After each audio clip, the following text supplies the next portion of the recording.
explanation. Those hounds that you were watching chase the hogs are plot hounds. There are many different kinds of dogs used for bay dogs. This is what's called a bay dog. His purpose is to bay that bay that hog, pardon me, not to catch him particularly. You notice they don't really have the courage to catch until the bulldog gets a hold, and then everybody gets brave then, once the bulldog's got a hold. But they bay the hog, whereupon the catch dog is turned loose to do the catching. They do not want the catch dog out there way ahead of time, because then you just have a lot of bloody fight before time. At times it takes a little while for somebody to catch up with those dogs and hogs. You see how they're able to run. It takes a man a little time to catch up, and in the meantime, if the bulldog is running right with the hounds, you've got a bloody fight going on, and maybe a lot of dogs hurt needlessly. Now, you watched a dog get killed in that video, the one that got slung around and his chest crushed in the water and sent floating away like a submarine. That is a rough and dangerous game, as I told you. Now, I'm going back in, I'm breaking this hog catching up a little bit so you can see who did what. As you can see, Snowbird was in on the first hog catch. The first dog there was a male dog. It's not his registered name. They call him the Outlaw Jocular Deer. They did while he was alive. He caught one hog too many, and he's dead now. But Snowbird was right behind him. She caught on the hog's nose. She was on the same side and couldn't catch him here, so she took some nose. Now, I'm going back in, and I'm going to show you the Outlaw doing a catch on a very bad hog. For one reason, the Outlaw is all gone and he's dead, but he and Snowbird were bred. And I have some of their daughters here on the place that I'm going to show you after Outlaw. I'll come out and show you the daughters, and then I'll show you the daughters working hogs. So we'll break this up where you see who does what. So I'll go in now and I'll show you that catch with the Outlaw doing that. And he is the first dog that caught the first hog right ahead of Snowbird.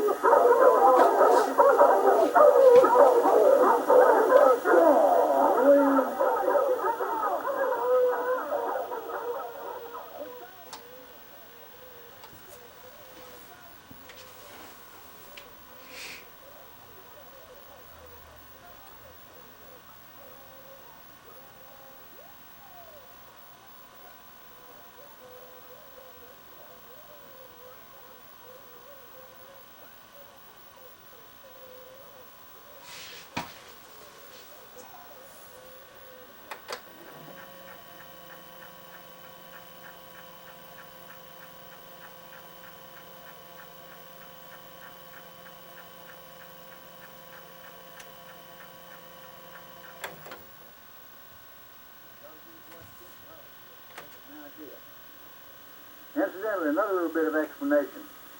When you see that hog flip his head like he's rooting or bumping a dog, what he's doing is slashing with those tusks that stick out of the sides of his mouth. And you make one of the most awful rips you ever saw. Sometimes quite deep puncture wounds, and sometimes quite a long slash wound. I'll show you a hound that got cut bad after a bit, just to let you see what they can really do. Now I want to show you Snowbird's daughters. Okay, this is the first one of the daughters. Hope you can hear me for these puppies. Hold it, Norman. This is the first one of Snowbird's daughters. This one, when she came in here, was quite thin. She was looking bad. She didn't look like much of a dog, but she's looking better every minute now. Put another 5 pounds on her, you might be surprised how well she looks. Once again, you see, she don't want to hurt a puppy. She was bred today, incidentally. We're soon going to be having puppies from her. I shouldn't date this video like that. Probably this section of it will last long after those puppies are sold. Anyway, this is Snowbird's first daughter. She's quite a hog catcher. You're going to watch her do some very good catching. She's also scarred up a whole lot worse than Snowbird because she has cuts in their legs, a bunch of puncture wounds that you can't see, the hairs over, and some cuts. Can you turn her other side to me, Norman? A couple of bad wounds in the shoulders. It's hard for you to see them well, and a lot of the puncture wounds are covered with hair. These bitches are nowhere near as smart as their mama by staying out from in front of that hog. If they stayed with it, I'm sure they'd have got killed sooner or later. You're going to see them, they try to destroy the hog. They're very rough catch dogs. God knows they got bravery enough. You get to watch her work in a minute. This is the first daughter. Now you've done more than you know what to deal with. This is the second daughter. She is tremendously powerful, hard hard muscle dog. Got tremendous hardness of muscle just naturally. So it hasn't been that long since she was catching. You're going to see her in December catching. Very quick. They're rough and ruthless on the hog. Look at the scars on her. She has been cut up and hurt bad. She's got a snowbird, short, thick, powerful neck, tremendous head. She's got a leg. I don't know how she walks on it. It's been cut too many times here. Jerks fast and put different little things taking place over there. So this is an extremely strong dog, and she would for sure have got killed if she stayed in the woods. You're going to see what I mean in a minute when you watch her working. She's intent on trying to destroy the hog. Okay, Norm, I guess we can put her up now. Okay, Norm's getting her put up. I'm going in, and I'm going to show you these dogs catching hogs. And I'll show you some miscellaneous hog footage. I'll show you what I'm talking about, what those turkeys can rip. I'll show you how it got ripped. And I'll show you some miscellaneous hog footage and show you these dogs catching.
I think this is Boss Hog and Kenneth.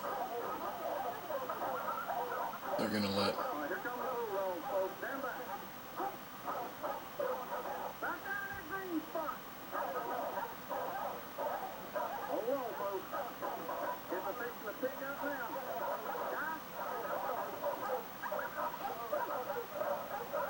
maybe not.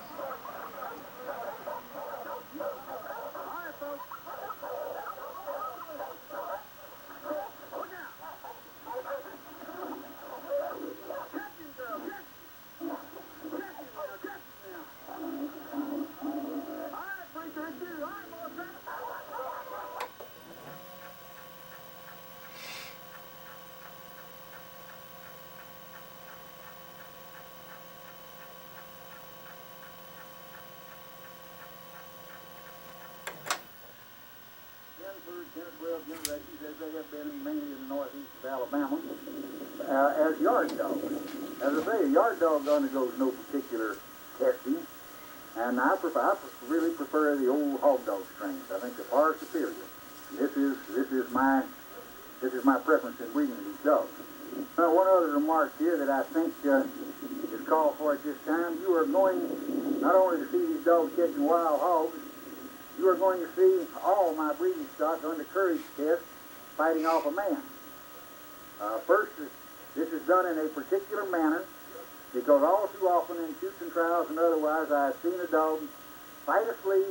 down on the sleeve and do a fine job of fighting the sleeve, and then the man throws the sleeve down. The dog rears up on him and says, pet me, rub my ears. The dog has obviously been trained to consider the sleeve a game. He started out with a sack as a game, and he graduated to a sleeve, and it's all a game. Had this dog thought that he was in any real danger, he would not be rearing up on that man's chest a minute later. So the mere fact of seeing a dog on a sleeve does not convince me he's a brave dog. Now, brave dogs do bite sleeves, but all dogs that bite sleeves aren't necessarily brave dogs. What I am going to show you is a bare man with no sleeve, no sack, no nothing, going into the dog and seeing if the dog has the guts to come out and face him. We do not like to keep a dog on this place that won't go out on his chain and face a man.